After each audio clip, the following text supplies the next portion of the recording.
Hello, guys. Welcome back to Beko Farm Academy, where we give you information as regards agriculture. So today we visited a plantation at Ibiako in Udwan Local Government. So you can see these palms. So this palm, according to the owner, is 4 years that was planted. That was 2020.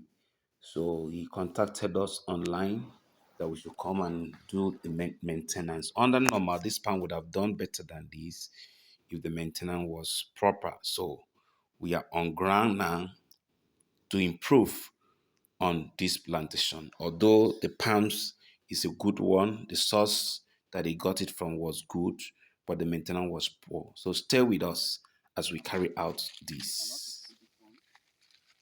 You can see the number of bunches that is actually producing.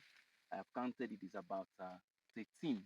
You go around, you see that it's up to that 13, and more are coming. New ones are also coming up, so you can see that. So contact us for planting and for maintenance. We are available at any moment.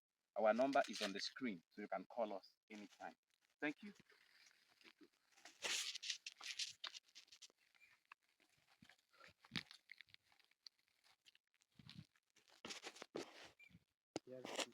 Thank you very much for watching the video. Please, if you are new to this channel, consider subscribing and click on the notification bell.